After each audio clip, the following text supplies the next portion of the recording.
This conference will now be recorded. जी जनाब, ये question autumn 21 है। क्वेश्चन नंबर 2 है इम्पेयरमेंट लॉस।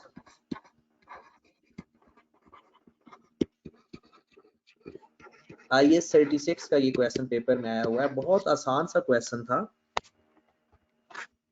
ये हम डिस्कस करते हैं। तो पहले थोड़ा सा मैं बता दूं कि IAS 36 इम्पेयरमेंट लॉस होता क्या है कि जब आपके एसेट की कैरिंग अमाउंट ग्रेटर हो जाए रिकवरेबल अमाउंट से, तो हम कहते हैं एसेट इम्पेयर हुआ है। अब कैरिंग अमाउंट कैसे आती है, या क्वेश्चन के अंदर गिवन होती है या कॉस्ट माइनस अक्यूमुलेटेड डेप्रिसिएशन कर लेते हैं। Got it. रिकवरेबल अमाउंट क्या चीज होती है? रिकवरेबल अमाउंट होती है higher of number 1 value in use, number 2 fair value less cost to sell. Fair value less cost to sell मतलब अगर बेचेंगे तो कितने पैसे में।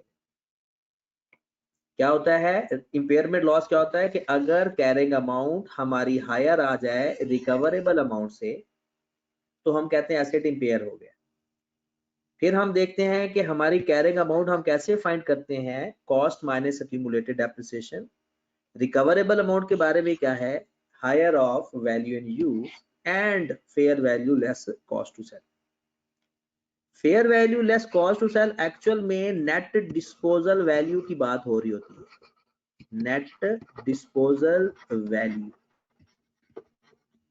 ये बेचकर पैसे कितने आ सकते हैं, और अगर बेचने के ऊपर कोई खर्चा आ गया तो वो नेट कर देंगे। अगर हम वैल्यू एंड यूज की बात करें तो वैल्यू एंड यूज होता है net present value of future cash flow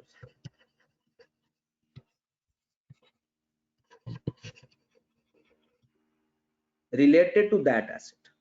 ठीक है, तो आप देखिएगा ये 2021 का हम पेपर कर रहे हैं, उसमें ये क्वेश्चन 7 मार्क्स का डिस्कस हुआ है। इसका मतलब है कि 7 नंबर IAS 36 से उसने पूछे हैं। Compute the impairment loss to be recognized as at 31 December 2020। कहते हैं कि 31 दिसंबर 2020 में इम्पेयरमेंट लॉस कितना आएगा वो आप बताएं। राइट। इसके अंदर एक और छोटी सी बात इस्तेमाल हुई है, ये हम क्लास में पढ़ते हुए इस बात की थी। क्वेश्चन के अंदर आपको प्री टैक्स और post tax discount rate given है। Pre tax and post tax discount rate given है, तो आपने कौन सा टैक्स रेट लेना है? प्री टैक्स लिया करोगे या पोस्ट प्री टैक्स? ये बात की थी हमने, क्लास में डिस्कशन हुई थी। उसके बाद काम खत्म करते हैं, सवाल हम अपना शुरू करते हैं। हमने ये देखना है कि जिस एसेट को इंपेयर कर रहे हैं, जिस एसेट को इंपेयर कर रहे हैं उसके फ्यूचर कैश फ्लोज क्या है।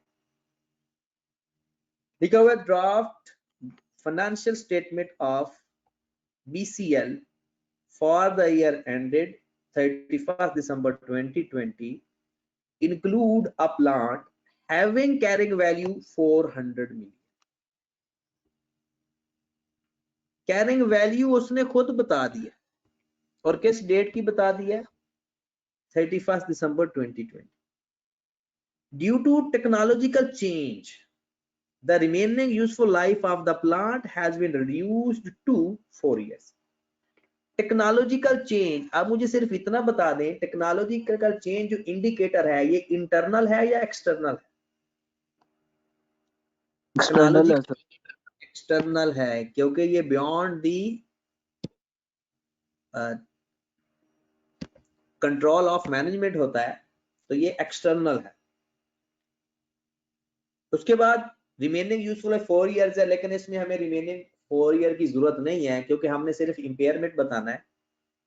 तो इंपेयरमेंट तो जो डिफरेंस आएगा वही हम लिख लेंगे। Following information has been gathered for impairment testing of the plant. Get the inflow from sale of a product to be manufactured by the plant for the year ended 2021 rupees 200 million. कहता है 2021 में 200 million की sales है, right. These inflows are subject to 10% decrease in each subsequent years due to decline in the demand. कहता है ये जो हमें इनफ्लो आ रहा है ना, ये हर साल 10% कम होता जाएगा। और कब तक हमने जाना है? जब तक प्लांट की लाइफ है, 4 साल। आज हम 2020 पे खड़े हैं, हमने 2021, 22, 23 और 24 तक जाना है। तो पहले 200 मिलियन लिख देंगे, हर साल 10% कम करते जाएं। डन होगी बात। नेक्स्ट, उसके बाद बात हो रही है आउटफ्लो फ्रॉम। पहले था इनफ्लो और हमने प्रेजेंट वैल्यू फाइंड करनी होती है नेट फ्लो की। Outflow operational cost of 2021 are estimated 80 million. These outflow would be increased by 5% each subsequent year. वो कहता है इन्फ्लेशन और वेयर टेयर की वजह से जो एक्सपेंसेस हैं वो हर साल 5% बढ़ रहे हैं, बट जो डिमांड है वो 10% हर साल कम हो रही है। ये डाटा उसने हमें वैल्यू इन यूज फाइंड करने के लिए दिया है। ये data value in use find करने के लिए दिया। बात क्लियर हुई? चलें जी, बस आपने बस कोई 30 सेकंड वेट करें, सिर्फ 30 सेकंड।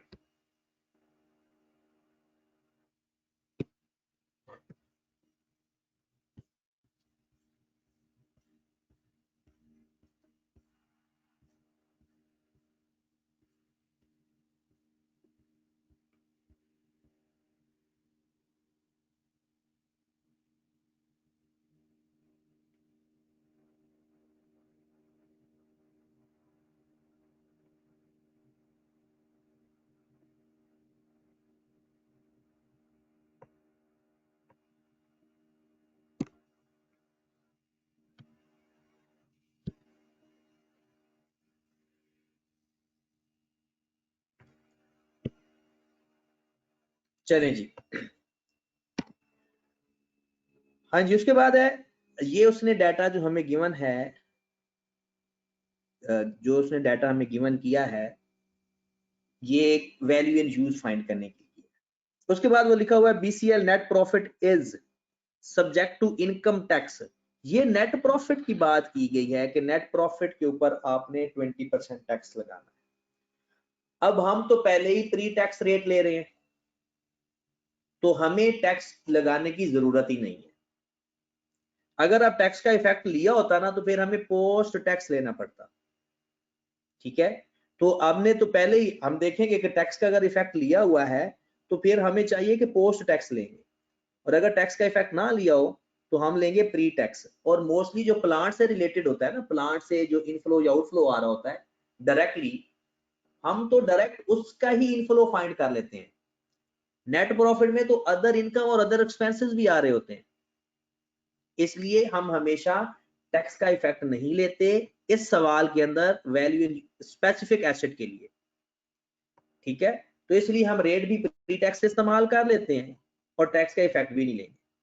हाँ, आगे जाकर आप लोग जो नेक्स्ट जो स्टडीज आएंगी, जैसे एमएफए का आपका पेपर आएगा, उसके अंदर आप लोगों ने टैक्स का इफेक्ट भी लेना होता है। ओके होगी बात।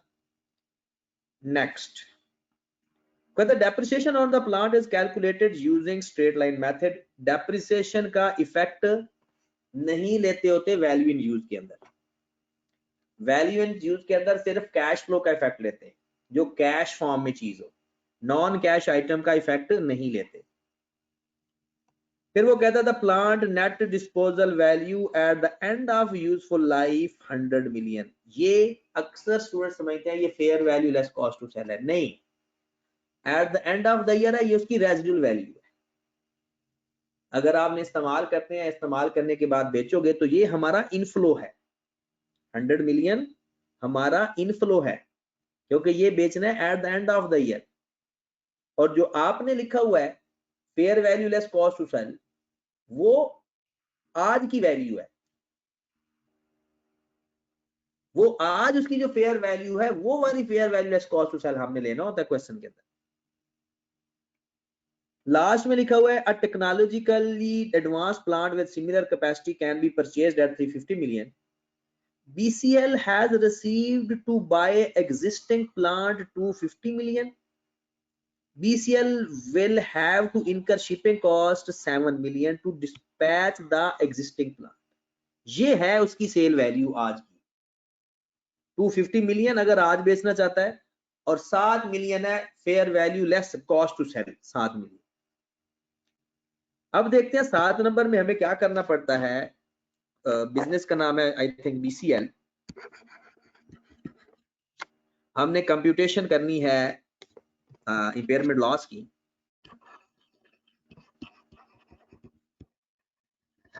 Impairment loss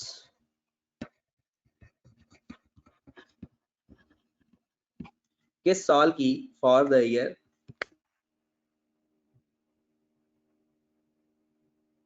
as at 31st December 2020, as at 31st December 2020। सबसे पहले हमने लिखना है, आपको याद होगा हम कैरिंग अमाउंट लिखते हैं,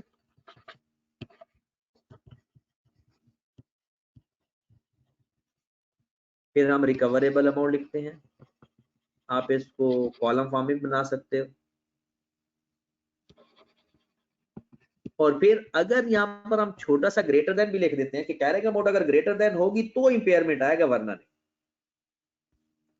अगर कैरिंग अमाउंट ग्रेटर देन होगी तो इंपेयरमेंट आएगा, वरना नहीं है। ठीक होगी बात। तो यहां पर हम एक कॉलम बना लेते हैं इंपेयरमेंट, इंपेयरमेंट लॉस। जी जनाब, एसेट का नाम है, हमारे पास प्लांट है एक,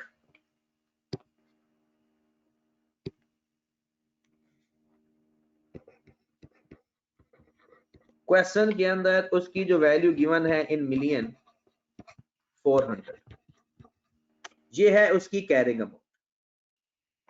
रिकवरेबल अमाउंट हम वर्किंग कर लेते हैं। रिकवरेबल अमाउंट हमें पता है हायर ऑफ होती है वर्किंग नंबर 1, ये हमेशा अगले पेज पे होगी, वेरी नेक्स्ट पेज पे। ये जो सोल्यूशन है वो ये पोर्शन है, ये है सोल्यूशन जो मैं लाइंस के ऊपर है। ये वर्किंग आपने अगले पेज पे करनी है, वर्किंग नंबर 1। पहले हम फाइंड कर लेते हैं वैल्यू इन यूज।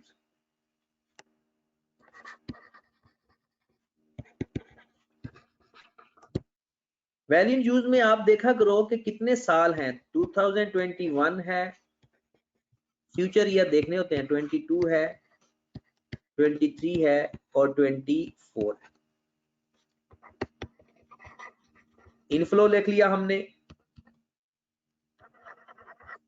अगर आउटफ्लो गिवन है तो वो भी लिख। 200 मिलियन यहां पर आप लिख सकते हो रुपीज इन मिलियन। 200 मिलियन हर साल 80% काम करते जाओ, हर साल 80% काम करते जाओ, तो 200 का 90% ले लो, कितना आ जाएगा? 200 का 90% लो 180, फिर 180 का 90% लो। कोई बंदा साथ साथ कैलकुलेशन मैसेज करता रहे। 162, फिर 162 का 90%, 10% काम करते जाना है, 145.8। Got it. अब हम बात करते हैं आउटफ्लो की। पहले साल का आउटफ्लो था 80 मिलियन, अब ये 5% बढ़ता जाएगा, ये काम नहीं हो रहा, ये 5% बढ़ता जाएगा। तो पहले 85 84 85 84 80 का 1.05 से मल्टीप्लाई करना है ना, 5% 84 84 sir ji 84 84 multiplied by 1.05 84 multiplied by 1 plus percentage कितना आ जाएगा? 82.2 82.2 88.2 88.2 मल्टीप्लाइड बाय 1.05 92.61 डन। अब उसके बाद अगर आपको इनफ्लो और आउटफ्लो गिवन है और एक इनफ्लो हमारा है डिस्पोजल से आएगी वैल्यू, डिस्पोजल से भी हमें 100 मिलियन आना है एसेट को बेच के at the end of the year.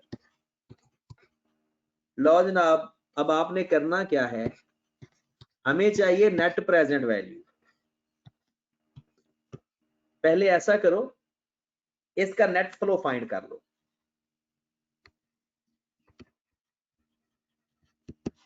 $120, उसके बाद 180 माइनस 84 96 162 8.2 73.58 53.19 डन। 53 है ओनली। के अंदर इनफ्लो आउटफ्लो अलग अलग बताए हैं, तो हर साल का इनफ्लो आउटफ्लो आपस में माइनस करके नेट कर। सर जी ओनली 150। Yes sir. तो ये 153 है यार 153.1 245 में से आपने 92.61 माइनस करना है, ठीक होगी बात। अब जरा आ जाते हैं, हम फाइंड कर लेते हैं एनपीवी, प्रेजेंट वैल्यू, जिसे हम बोलते हैं वैल्यू इन यूज। अब प्रेजेंट वैल्यू का फार्मूला क्या है, 120 ओवर 1.12। मैं पहले पूरा फार्मूला लिख देता हूं कि पावर 1 प्लस 96 ओवर 1.12 की पावर 2 प्लस 73.58 ओवर 1.12 की पावर 3 प्लस 153.19 डिवाइड बाय 1.12 की पावर 4। आप अपने कैलकुलेटर में पुट करके डायरेक्ट वैल्यू फाइंड करें, अपने कैलकुलेटर में ये पुट करें और डायरेक्ट फाइंड कर लें। एनपीवी आपके पास आ जाएगा, जिसे हम बोलेंगे present value in use, 333.56 done. That is value in use. पहली बात। उसके बाद आप fair value less cost to sell भी फाइंड कर लो। Fair value 250 less cost to sell 7 243। हमने रिकवरेबल अमाउंट फाइंड करनी है।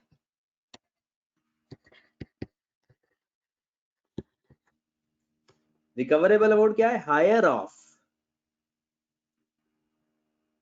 तो 333.56 हायर है या 243 हायर है? लो जनाब, हमारा क्वेश्चन कंप्लीट हो गया। ये 333.56 एसेट इंपेयर हुआ है या नहीं? इंपेयरमेंट लॉस आ गया हमारा 66.44। ये हमारा आंसर कंप्लीट हो गया। ओके होगी बात। ये था क्वेश्चन हमारा 7 नंबर का। ये क्वेश्चन हमारा 7 मार्क का पेपर में आया। हाँ जी, कोई बात अगर आपने रेगुलर पूरी क्लास ली है तो कोई बात तो पूछे।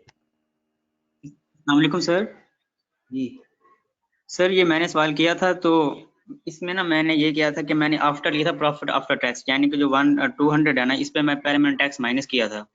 तो मेरे पे अच्छा। जवाब बिल्कुल सेम यही आया था। आपने रेट कौन सा अप्लाई किया था, प्री टैक्स या post sir tax? Pre tax. लेकिन ये होता है कि तो भाई प्रॉब्लम ये होता है कि हमारे क्योंकि जो इनफ्लो और आउटफ्लो की बात करते हैं ना, तो रिलेटेड टू दिस एसेट की बात करते हैं, और अगर नेट प्रॉफिट का वो जो टैक्स लगना है वो नेट प्रॉफिट पे लगना है, ठीक है। तो बेहतर यह है कि अगर जब हम प्री टैक्स इस्तेमाल कर रहे होते हैं तो आप लोग फिर टैक्स ना लें बगैर टैक्स के आगे चल, क्योंकि आपका इफेक्ट दोनों साइड पर आ जाएगा ना। शायद तो मुझे इसलिए ये आपसे लगा बता, था कि उसने ये profit subject to income tax और 20%, यानी कि उसने टैक्स काटा हुआ है। नहीं वो तो सब्जेक्ट टू इनकम टैक्स की बात है कि इनकम के ऊपर टैक्स वो 20% लेता होता है। चलें चलें ठीक जी, है। सर हमारा रिकवरेबल हो अमाउंट गया। 343 नहीं आनी? Sorry, recoverable amount, recoverable amount 343 नहीं आनी? Recoverable of value and use और फेयर वैल्यू होती है ना, तो रिकवरेबल अमाउंट जो हमारी फेयर वैल्यू है वो 250 मिलियन थी, 250 और 7 उसके ऊपर वो शिपमेंट कॉस्ट आ जाती थी, तो 243 है fair value less cost to sell, और जो आपने प्रेजेंट वैल्यू फाइंड किया है वो ये है, तो इन दोनों में से हायर 243 तो नहीं है ना, 333 है। अच्छा, एक सवाल पूछते हैं कि 350 वैल्यू गिवन है। अहमद भाई मैंने पहले भी एक बात बताई है, ये ना देखा करें सवाल में क्या गिवन है, ये देखा करें आपने फाइंड क्या करना है। वो 350 वो कहता है कि अगर हम कोई नया एसेट उसकी जगह खरीदेंगे ना जो हमारा इंपेयर हो रहा है, तो वो 350 में हमें मिलेगा, वो उस चीज का जिक्र कर रहा है। डनो की बात।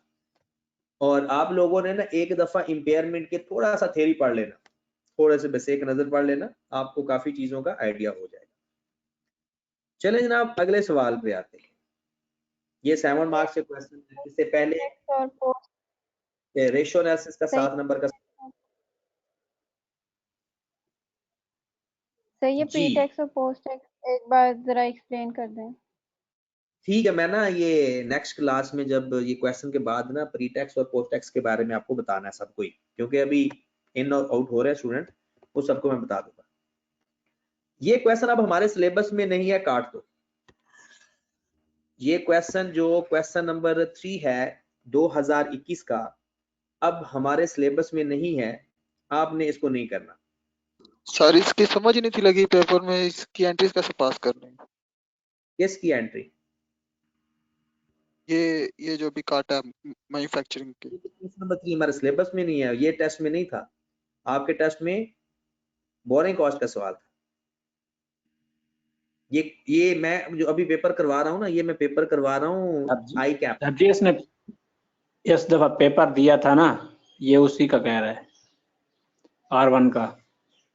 अच्छा चलो, अब वो हमारे सिलेबस में नहीं है। आपने जो सवाल करने हैं ना कल, ये पहला एमसीक्यू करना है आपने इसका, ये आपने करना है। मैं आपको निशान लगा कर दे रहा हूँ क्योंकि मैंने जो अभी करवाना है ना, फिर उसके बाद आपने सर ये कौन सा पास पेपर है? ये 2021 का ऑप्शन 2021 भाई ये हमारे पास रीसेंट पीडीएफ टर्म में का है। अवेलेबल नहीं। आपको एक बुकलेट मैंने दिया है, उससे मैं बता रहा हूँ, चलें ठीक है सर। ठीक है। उसके बाद पॉइंट नंबर 5 आपने लाजमी करना है।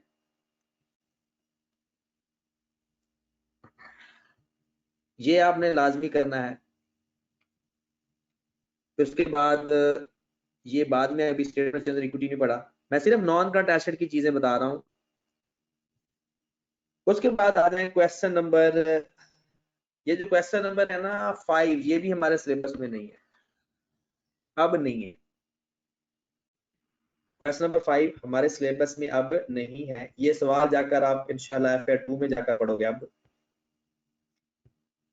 क्वेश्चन नंबर 6 आपने खुद करना है, कल इसको डिस्कशन करेंगे। ये कैश फ्लो का सवाल है, ये आपने खुद कंप्लीट करना है, क्योंकि कल भी हमने इसी पेपर को डिस्कस करेंगे, फिर उसके बाद हमारी रूटीन बन जाएगी, फिर डेली का एक पेपर हो जाएगा।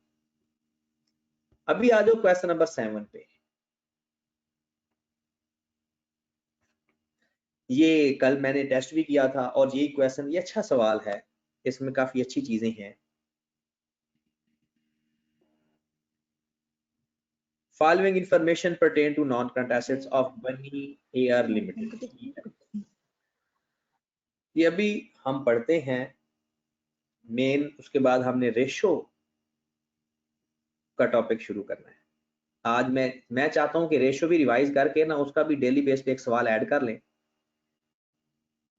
तो फिर कल से हर डेली बेस पे एक पेपर हमारा हो जाया करेगा इंशाल्लाह। इस सवाल के अंदर उसने हमसे पूछा है, अगर आप एंड पे देखें कि प्रिपेयर रेलिवेंट एक्सट्रैक्ट और इंक्लूडिंग कंपैरेटिव, मतलब 2 सालों के, और उसने बड़ा बोल्ड करके लिखा है कि notes to the financial statement are not required, borrowing cost are to be calculated on the basis of number of month. Done? अब हम बारी बारी एक एसेट्स को पढ़ते हैं और उसकी ट्रीटमेंट देखते जाते हैं, अदर इंफॉर्मेशन पढ़ के जाते हैं क्योंकि हमें जरूरत पड़ सकती है। कहता है BEL uses cost model for subsequent measurement of property, plant and equipment. लो जनाब, कॉस्ट मॉडल है, रिवैल्यूएशन मॉडल नहीं है।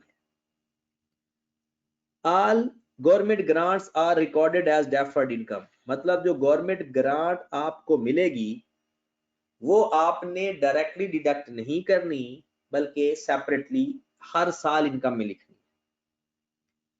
फैक्ट्री बिल्डिंग की लाइफ है 25 साल और मैन्युफैक्चरिंग प्लांट की लाइफ है 10 साल।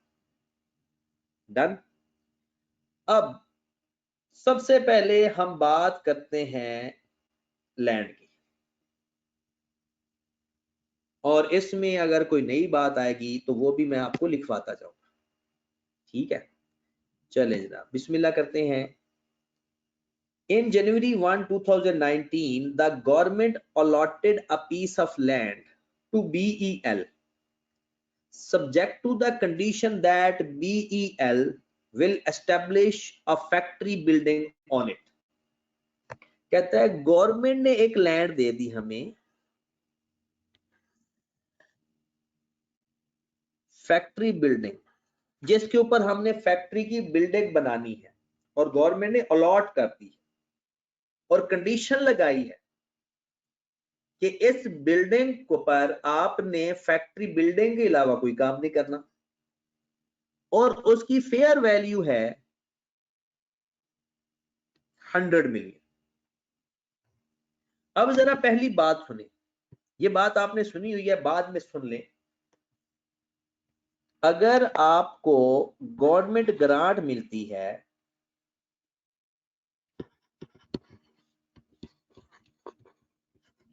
नॉन कैश आइटम,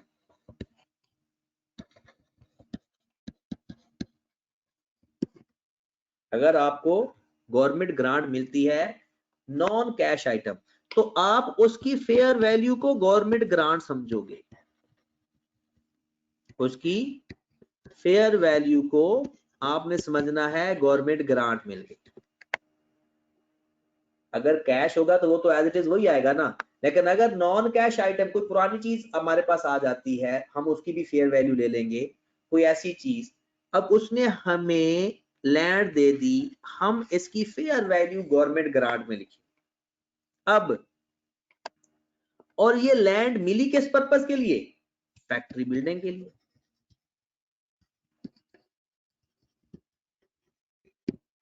मैं आपको सिर्फ वर्किंग करवाऊंगा, आपने उससे ही चीजें आपने खुद आइडिया लगाना है।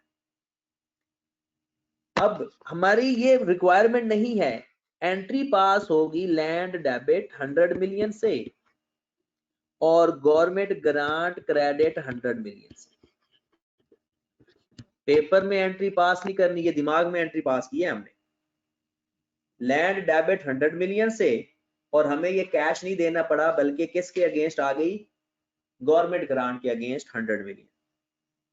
डन? अब मैं इसके एक्सट्रैक्ट की बात करने लगा हूं, इसी के एक्सट्रैक्ट की, या मैं कहता हूं बना ही लेते हैं, काम तो हमने करना ही है। आप लोगों ने जब हम एक्सट्रैक्ट बनाएंगे तो एक पेज के ऊपर आपने एक्सट्रैक्ट बना लेने हैं एसओसीआई के, BEL है शायद, आपने पूरा लिखना है स्टेटमेंट ऑफ कॉम्प्रिहेंसिव इनकम।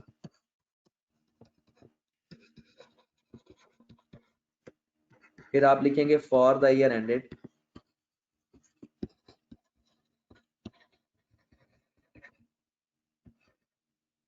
कौन सा साल है, 31 दिसंबर 2020, 31 दिसंबर 2020। एक शख्स कह रहा है कि सर यहाँ पर एसओसीआई नहीं है, प्रॉफिट एंड लॉस है। जो सवाल के अंदर लिखा हुआ ना वही लिखा करें, वही प्रेफरेबल होता है। Statement of profit and loss, जो क्वेश्चन के अंदर लिखा हो बेहतर है वही लिखा करें। एसओसीआई लिखने से गलत नहीं हो जाएगा, लेकिन बेहतर यही है कि आप जो क्वेश्चन के अंदर लिखा हो वही लिखा करें। और यहाँ पर साथ हम एक बना लेते हैं BEL, statement of financial position as at 31 December 2020। ये भी एक्सट्रैक्ट है। यहां पर हम लिख देंगे 2020 और यहां पर लिख देंगे 2019, सेम एज इट इज। अब सबसे पहले हम बात कर रहे थे लैंड की, तो लैंड हमें कब मिली गवर्नमेंट से, 2019 में। लैंड हमें कब मिली, 2019 में, और मिली किस पर्पज के लिए कि उसके ऊपर हमने फैक्ट्री बिल्डिंग बना ली, और फैक्ट्री बिल्डिंग की लाइफ 25 साल है। फैक्ट्री बिल्डिंग की लाइफ 25 साल। तो इसका मतलब ये हुआ कि हमारे पास जो लैंड हम लिखेंगे नॉन करंट एसेट में, नॉन करंट एसेट के हेड में हम लैंड लिखेंगे 2019 में भी 100 मिलियन से, और 2020 में भी 100 मिलियन से, क्योंकि लैंड ने तो डेप्रिशिएट होना ही नहीं है। ओके होगी बात। अब लैंड हमें मिली है गवर्नमेंट ग्रांट के बदले, लैंड हमें मिली है गवर्नमेंट ग्रांट के बदले। तो जरा गौर फरमाइएगा, थोड़ा सा हमें एक नजर क्वेश्चन को मजीद पढ़ना पड़ेगा। ये जो आपकी फैक्ट्री बिल्डिंग है ना, ये स्टार्ट हुई थी 1 मार्च 2019 में, और ये कंप्लीट हुई है 30 जून 2020, 30 जून 2020। इसका मतलब ये है कि हमने जो इसको फैक्ट्री बिल्डिंग को डेप्रिशिएट करना है, तो वो किस बेस पे करना है, जब बिल्डिंग को डेप्रिशिएट करेंगे, यानी गवर्नमेंट ग्रांट जो हमें मिली है हमने उसको इनकम में ट्रांसफर करना है ना हर साल। तो हमने इनकम में ट्रांसफर करने का तरीका क्या होता है, जब वो एसेट जैसे डेप्रिशिएट होता है जिस डेट से, उस डेट से हम गवर्नमेंट ग्रांट को अमोर्टाइज करते हैं। तो गवर्नमेंट ग्रांट हमने लिख तो लेनी है यहां पर नॉन करंट लायबिलिटी में, एक यहां नीचे हेड बनाओ नॉन करंट लायबिलिटी का, नॉन करंट लायबिलिटी, इसमें लिख लो गवर्नमेंट ग्रांट लैंड। हमें 2019 में गवर्नमेंट ग्रांट मिल गई थी, और मिली कितनी थी, 100 मिलियन। हम 100 मिलियन से लिख देंगे। 2020 में 30 जून 2020 को फैक्ट्री कंप्लीट हो गई, बिल्डिंग, फैक्ट्री की बिल्डिंग कंप्लीट हो गई। इस डेट से ये डेप्रिशिएट होना शुरू करेंगे, इस डेट को हम डेप्रिशिएट करना शुरू करेंगे। ओके होगी बात। अब जब हम इसको डेप्रिशिएट करेंगे तो जो गवर्नमेंट ग्रांट हमें लायबिलिटी में 100 मिलियन से पड़ी होगी, हम भी उसको अमोर्टाइज करना शुरू कर देंगे। तो 100 को 25 पे डिवाइड करेंगे और 2020 में 6 महीनों की अमोर्टाइजेशन आ जाएगी। ओके होगी बात। तो 100 divided by 25 multiplied by 6 by 12 2। तो अगले साल गवर्नमेंट ग्रांट लायबिलिटी में 98 रह जाएगा। सर जी ये 25 ईयर ये तो उसके लिए नहीं है, बिल्डिंग के लिए लाइफ। आपको गवर्नमेंट ग्रांट किस वजह से मिली है? बिल्डिंग के लिए। बिल्डिंग के लिए लैंड प्रोवाइड किया है, लेकिन उसके ऊपर फैक्ट्री की बिल्डिंग बनाने की, तो हमने उसकी बिल्डिंग की लाइफ के ऊपर उस ग्रांट को अमोर्टाइज कर देना। ठीक होगी बात। तो यहां पर हमारी अदर एक तो होगा ना, अदर एक्सपेंस का कॉलम बनेगा यहाँ पे, एक हम अदर इनकम का भी कॉलम बना लेते हैं। तो पहली other income government grant land वाली,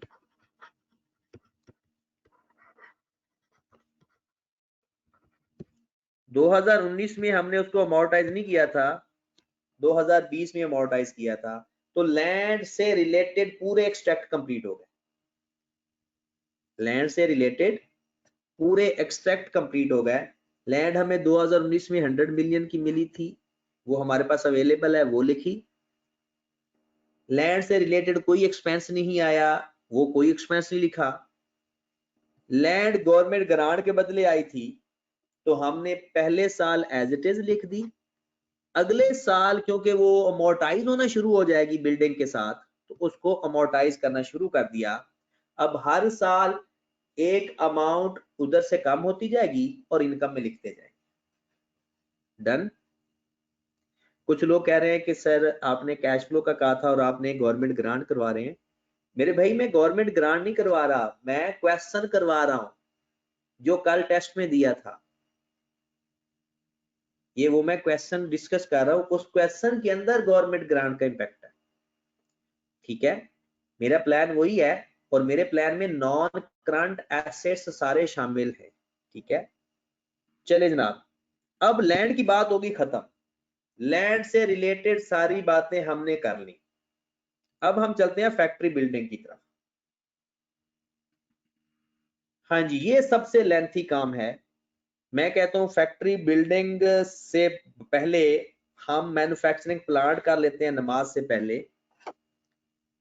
क्योंकि फैक्ट्री बिल्डिंग इतने टाइम में होना नहीं है। और फिर मैं आपको प्लान भी बताता हूं मजीद, पहले हम ये कर ले। कहते हैं the manufacturing plant was purchased on 1 अगस्त 2020। इसका मतलब ये हुआ कि 2019 में मैन्युफैक्चरिंग प्लांट था ही नहीं। यहां पर हम प्लांट लिख लें, ऊपर जगह छोड़ दें उसकी फैक्ट्री बिल्डिंग की, प्लांट।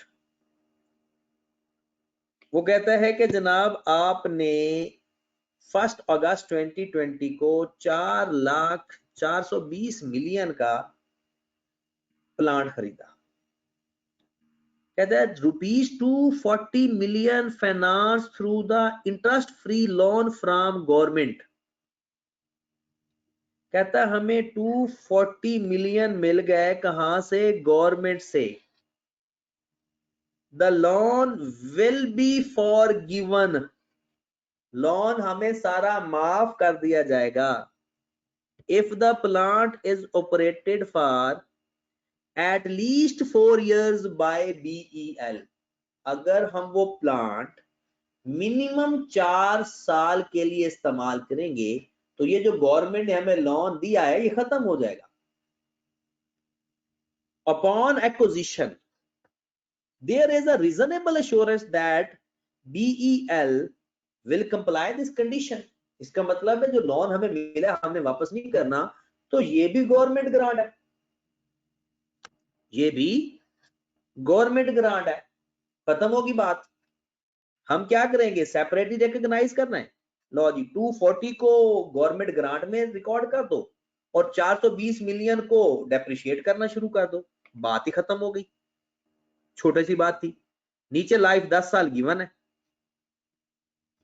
ठीक है ना। ये चीज में एक चीज बहुत लेंथी होती है, बाकी चीजें बिल्कुल स्ट्रेट फॉरवर्ड होती हैं। अब जरा देखिएगा, सर एंट्री मैन्युफैक्चरिंग पास प्लांट करिएगा। 2019 में तो था ही नहीं, 2020 में 420 मिलियन का था। फिर आ जाओ, इसकी गवर्नमेंट ग्रांट थी, ऊपर हम मेन हेडिंग दे लेते हैं ना, यहां पर लिख देते हैं लैंड, यहां पर लिख लेते हैं प्लांट।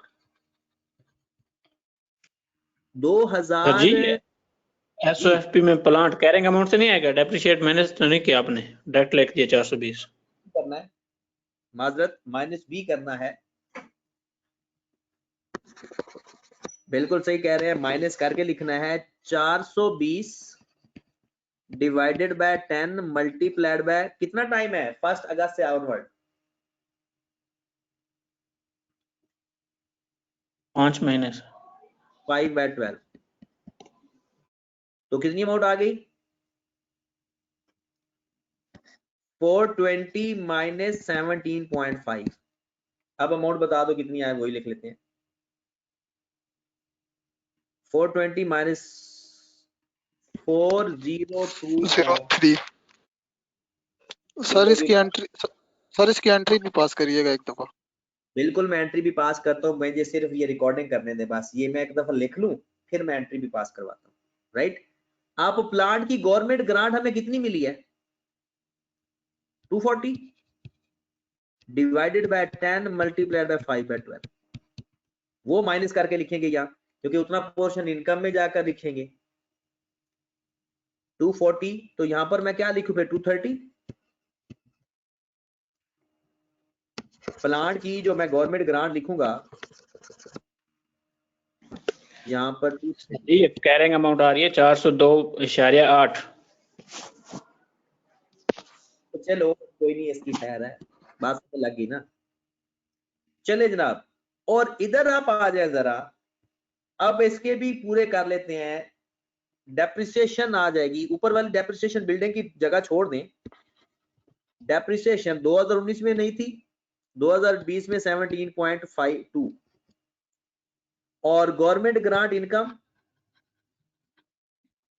2019 में नहीं थी, 2020 में कितनी आ गई थी, 10। मैन्युफैक्चरिंग प्लांट का काम पूरा हो गया,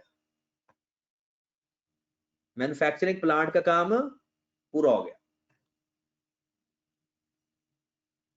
डन होगी बात।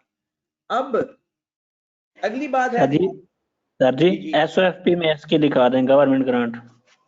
एसओएफपी में तो उसमें जाएगा ना, मैं इधर बता ही देता हूँ अल्लाह के बंदे। ये देखें, मैं अलग से बताने लगा हूं, इसको छोड़ें। हमें एसेट है 450 का था या 420 का था, और गवर्नमेंट ग्रांट मिली 240, और उसने कहा इसको सेपरेट रखना है, इसको डेप्रिशिएट करते जाएंगे ये हर साल, और इसको अमोर्टाइज करते जाएंगे हर साल, ठीक है। इसकी जो अमाउंट आती जाएगी इनकम में जाती जाएगी और लायबिलिटी में से कम होती जाएगी, और इसकी अमाउंट डेप्रिसिएशन में जाती जाएगी और बुक वैल्यू बनकर एसेट की वैल्यू में से कम होकर उतर जाती जाएगी। बात क्लियर हुई। चले जी, अब ना नमाज का टाइम हो गया, मैंने एंट्री बता देता हूँ, माजरत बता देता हूँ। जब आप मैन्युफैक्चरिंग प्लांट खरीदोगे ना, सर करंट इनकम का अकाउंट नहीं बनेगा। एक मिनट मेरी बात पूरी, ये एक एंट्री बता देना मुझे। एंट्री पास करेंगे जनाब, मैन्युफैक्चरिंग प्लांट डेबिट, अभी क्या माउस फिर एंट्री पास करेंगे cash debit, government grant deferred income credit, deferred income liability के नाम से 240। ये एंट्री पास होगी मेरे भाई जिस दिन हमें ग्रांट मिली और एसेट लिया, डन। ईयर एंड के ऊपर एक एंट्री पास होगी, डेप्रिसिएशन टू अक्यूमुलेटेड डेप्रिसिएशन या डेप्रिसिएशन टू प्लांट, 17.2 से। वैसे पेपर में एंट्री पास आपने दिल में करनी है या वर्किंग में करनी है, रिक्वायरमेंट में नहीं करनी। और government grant liability debit deferred income के नाम से, और गवर्नमेंट ग्रांट इनकम के नाम से क्रेडिट 10 से। ये एंट्री होगी जनाब गवर्नमेंट ग्रांट से रिलेटेड, अगर आप एंट्री देखना चाहो। ओके की बात सर जनाब? ये जो आपने मेरे लैंड पढ़ाया था ना, तो इसका और गवर्नमेंट ग्रांट का जो लिंक होता है ना, वो बताइएगा काइंडली क्लास के बाद। ठीक है। मैं सर करंट एसेट का अकाउंट नहीं गवर्नमेंट ग्रांट।